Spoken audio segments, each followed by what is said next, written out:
Imagine you are a hunter 100,000 years ago running across open ground. Your foot catches, you fall, and you hear a sound no human ever wants to hear, the crack of your own thigh bone breaking. In an instant, your entire life has changed. Because in the ancient world, a broken leg was almost always a death sentence. You cannot walk, you cannot run, you cannot hunt or gather or flee. You cannot even crawl to the river for a drink of water. In the animal kingdom, this is the end. A wolf with a broken leg starves or is eaten within days. A deer that cannot run is simply the next meal. No wild animal survives a serious broken leg long enough for the bone to heal.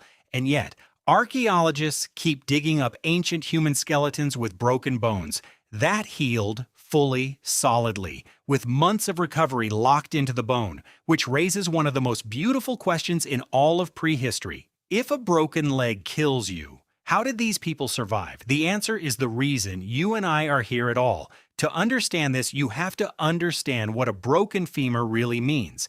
The femur is the thigh bone, the largest, strongest bone in your body. It takes enormous force to break it, and when it goes, you are instantly, completely helpless. The pain alone can send you into shock. You cannot put any weight on it for weeks. A modern femur fracture takes 3 to 6 months to heal, and that's with surgery, painkillers, and a soft bed. Now strip all of that away. No hospital, no cast, no crutches, no medicine, just you on the ground in a world full of predators. Let's be honest about what that means for an animal. A zebra that breaks its leg on the savannah has hours, not days. It cannot keep up with the herd, so the herd leaves it behind. It cannot run, so the lions and hyenas close in.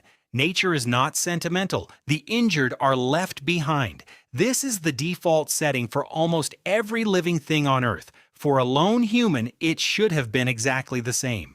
A broken leg in the wild is a slow, certain death, unless something changes the equation entirely. And for humans, something did. Because when we look at the bones our ancestors left behind, we find impossible survivors.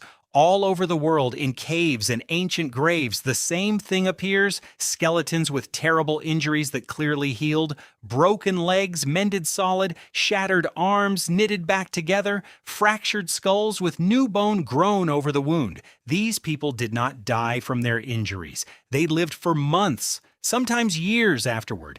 Take one famous example from a cave called Shanidar in the mountains of Iraq. There, archaeologists found the skeleton of a Neanderthal man. He is often called the most injured Neanderthal ever discovered. He had a crushed eye socket, which may have left him blind on one side.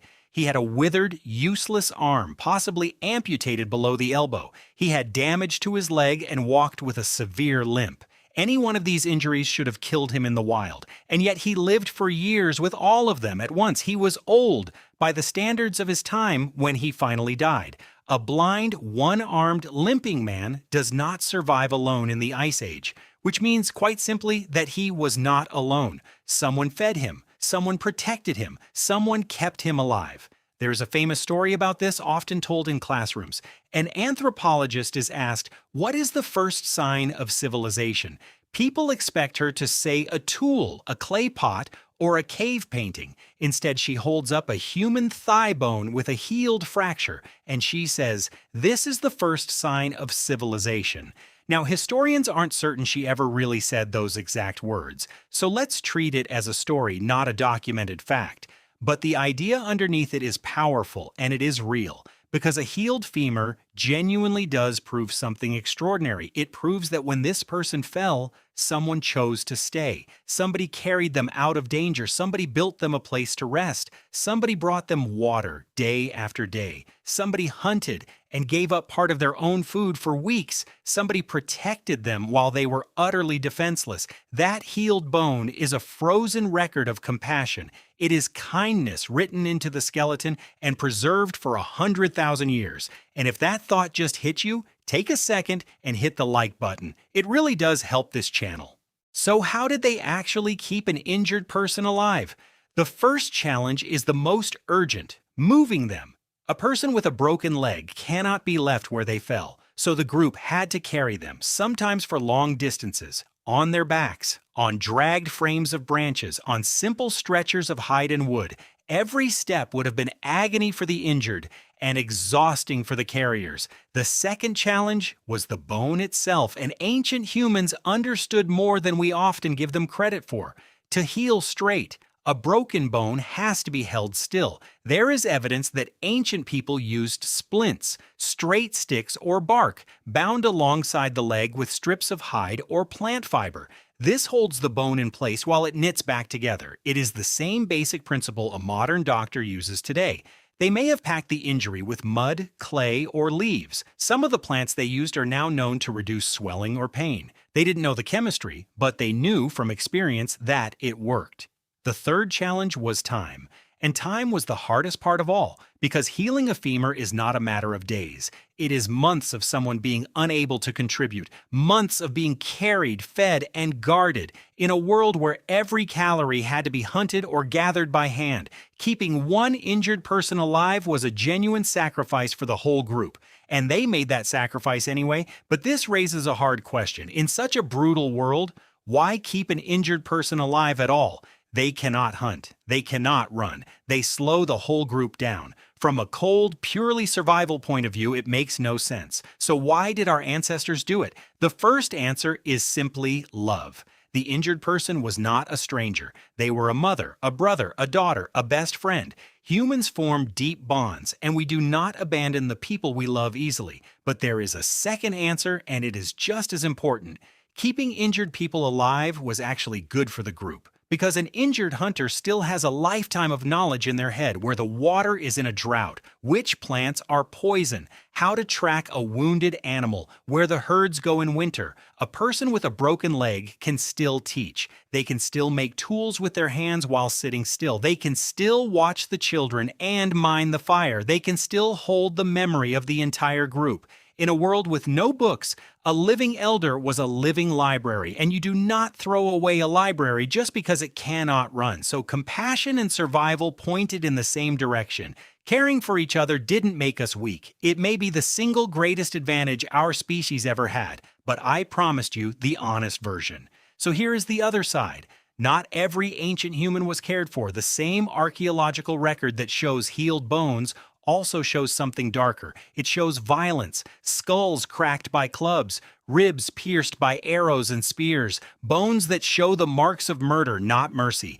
Ancient humans were capable of astonishing kindness, and they were also capable of terrible cruelty, sometimes within the very same group. Survival could depend entirely on who you were and who cared about you. A beloved member of the tribe might be carried for months. An outsider or a rival might be left in the dust. So the healed femur is not proof that humans are perfectly good. It is proof that humans are capable of good, that even 100,000 years ago we could choose to care. And that choice, made over and over across countless generations, is a huge part of why we are still here. Because here is what compassion actually built. A species that protects its injured can afford to take risks. You can explore a dangerous cliff knowing that if you fall, you won't just be abandoned. You can hunt enormous dangerous animals because the group has your back. You can grow old and pass your knowledge to your grandchildren. A species that abandons its weak stays small and stays afraid. A species that protects its weak can conquer a planet. And that is exactly what we did. Think about the injuries that humans have survived. There are ancient skeletons of people who were blind and lived for years, people with withered limbs, cared for into old age, people born with conditions that made them completely dependent on and who were kept alive anyway. A young man with a serious disability, buried with honor and care tens of thousands of years ago. Each of these skeletons is a tiny miracle. Each one says, "You fell, and we did not leave you." This is not a small footnote in human history. This might be the foundation of everything we became. So the next time you break a bone and a doctor sets it in a clean white cast, remember where that instinct comes from. It is not new. It is one of the oldest human things there is, long before hospitals, before medicine, before written language. A human being knelt beside a fallen friend and decided not to walk away. They bound the wound. They carried the weight. They shared the food. They sat through the long, dark nights of someone else's pain. And slowly, impossibly, the bone healed. That healed bone outlasted their names, their language, and their entire world. And it survived to tell us one simple thing across 100,000 years, that being human has always meant more than just surviving. It has meant surviving together. We tend to measure ancient humans by their tools and their weapons, by the sharpness of their spears and the fires they learned to build. But maybe that's the wrong measure. Maybe the real mark of how far we'd come was never a blade at all. Maybe it was a splint, a stretcher made of branches, a cup of water held to cracked lips, a person choosing, at real cost to themselves, to help someone who could not help them back. That is the quiet invention that made everything else possible. Not fire, not the wheel, not the spear, but the decision to care for someone who had fallen. Every hospital on Earth is a descendant of that single choice. Every ambulance, every cast, every helping hand. It all began with a nameless person long ago, refusing to leave another behind. So the healed femur really might be the first sign of civilization, not because an anthropologist said so, but because it is true. Civilization did not begin when we learned to kill more efficiently. It began the first time we chose to keep someone alive. Your ancestors were not just survivors. They were the ones who stayed, the ones who carried, the ones who cared. And every single one of them passed that instinct down to you.